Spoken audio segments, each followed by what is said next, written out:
नमस्कार, मैं हूं मैत्रेयी और आप देख रहे हैं टीवी 9 बिहार झारखंड। प्रधानमंत्री नरेंद्र मोदी मिशन 2024 में जुटे हुए हैं।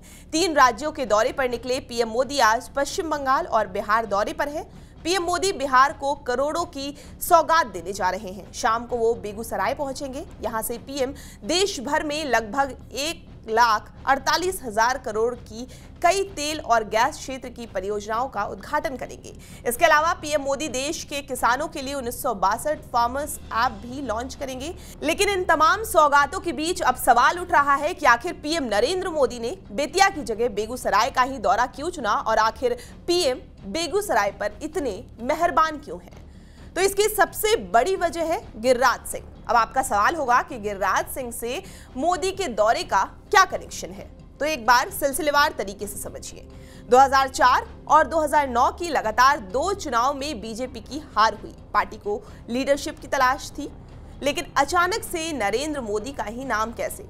तो नरेंद्र मोदी का नाम सामने लाने में सबसे अहम भूमिका मानी जाती है गिरिराज सिंह की। 2014 के चुनाव में आपको याद होगा कि लाल कृष्ण आडवाणी ने नरेंद्र मोदी के आने का विरोध किया था। उसमें कहीं ना कहीं एक झलक जरूर आती थी कि उनकी एक इच्छा थी कि वो एक बार प्रधानमंत्री बनने का अटेम्प्ट जरूर ले।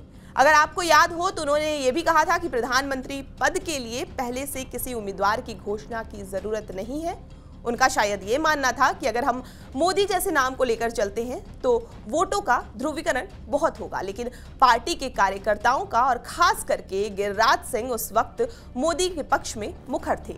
लॉ ऑफ डिमिनिशिंग रिटर्न्स का सिद्धांत आडवाणी पर भी लागू हुआ और एक जमाने में उनकी छत्रछाया में पलने वाले नरेंद्र मोदी ने उनकी जगह ले ली।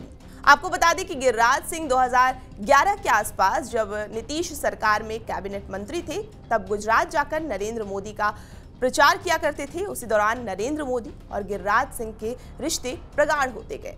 यही नहीं, गिरिराज को एनडीए में रहते हुए भी नीतीश कुमार और सुशील मोदी का विरोधी बताया जाता है। गिरिराज सिंह शुरू से ही पीएम मोदी का समर्थन करते रहे हैं और प्रधानमंत्री पद के लिए गिरिराज ने 2014 में सार्वजनिक तौर पर नरेंद्र मोदी के नाम का समर्थन किया था। 2002 में पहली बार गिरिराज सिंह बिहार विधान परिषद के सदस्य चुने गए थे। 2008 से 2010 के बीच गिरिराज सिंह नीतीश कुमार की सरकार में मंत्री रहे। 2010 से 2013 तक वो पशुपालन और डेयरी मंत्री रहे। 2014 में उन्होंने नवादा सीट से लोकसभा चुनाव जीता और 2017 में मोदी सरकार में उन्हें राज्य मंत्री बनाया गया। 2019 के लोकसभा चुनाव में उनको फिर मौका दिया गया, लेकिन इस बार उनकी सीट बदल दी गई थी। इस बार उनको नवादा की जगह बेगूसराय से उतारा गया था। बेगूसराय में उनके सामने छात्र नेता कन्हैया कुमार मैदान में थे। हालांकि उन्होंने कन्हैया कुमार को भारी मतों के अंतर से पटखानी दी थी। चुनाव जीतने के बाद एक बार फिर उन्हें मोदी कैबिनेट में जगह मिली और यही सब कारण है कि गिरिराज सिंह पर पीएम नरेंद्र मोदी की विशेष कृपा है। यानी पिछले 10 साल से गिरिराज सिंह केंद्रीय मंत्री के पद पर बने हुए हैं। लोकसभा चुनाव की तारीखों का ऐलान होने से पहले प्रधानमंत्री लगातार राज्य के दौरे पर हैं। राज्यों को अरबों की सौगात बांट रहे हैं। साथ ही जनता को सरकार द्वारा किए गए कामों को भी वो गिना रहे हैं। ऐसे में बेगूसराय का ये दौरा प्रधानमंत्री का कितना अहम होगा, ये देखने वाली बात होगी। बिहार की तमाम खबरों के लिए आप हमारे साथ बने रहें और देखते रहें टीवी 9 बिहार झारखंड।